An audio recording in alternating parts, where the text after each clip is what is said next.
Early studies revealed humoral and cellular components of the immune system. Although Pasteur proved that vaccination worked, he did not understand how. The experimental work of Emil von Behring and I'm sorry, I can't properly pronounce these words, but SK in 1890 gave the first insights into the mechanisms of immunity, earning von B the Nobel Prize in Medicine in 1901. Von B and K demonstrated that serum, the liquid non-cellular component of coagulated blood from animals previously immunized to diphtheria, could transfer the immune state to unimmunized animals.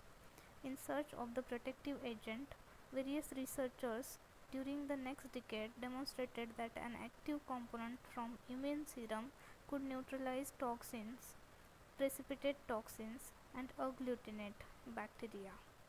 In each case, the active agent was named for the activity it exhibited, that is, antitoxin, precipitin, and agglutinin, respectively.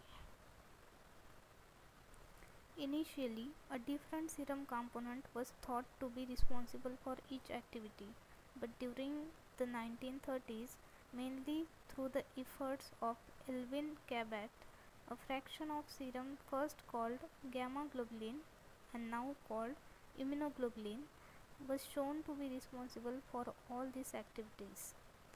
The active molecule in the immunoglobulin fraction called antibodies. Because immunity was mediated by antibodies contained in body fluids known at the time as humors, it was called humoral immunity.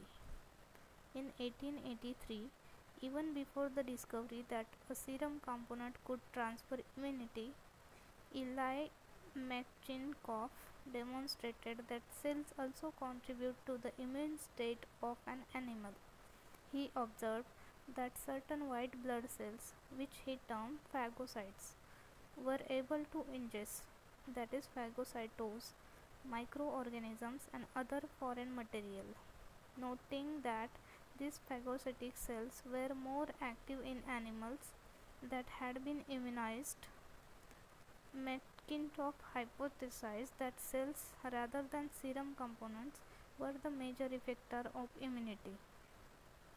The active phagocytic cells identified by Metchnikoff were likely blood monocytes and neutrophils.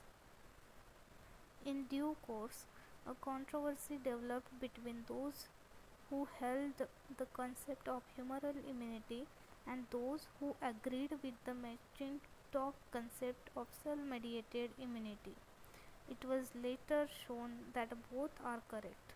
Immunity requires both cellular and humoral responses. It was difficult to study the activities of immune cells before the development of modern tissue culture techniques, whereas studies with serum took advantage of the ready availability of blood and established biochemical techniques.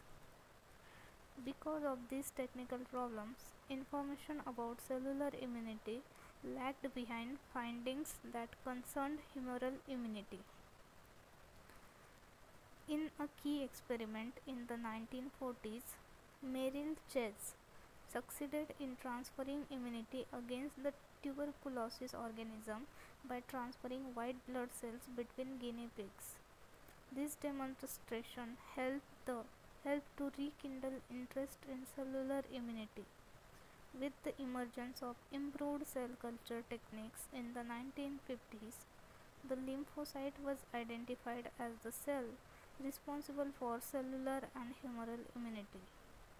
Soon thereafter, experiments with chickens, pioneered by Bruce Glick at Mississippi State University, indicated that there were two types of lymphocytes, that is, T lymphocytes derived from thymus mediated cellular immunity, and B lymphocytes from the bursa of Fabricius, an outgrowth of the cloaca in birds.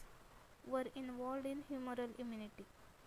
The controversy about the roles of humoral and cellular immunity was resolved when the two systems were shown to be intertwined and that both systems were necessary for the immune response.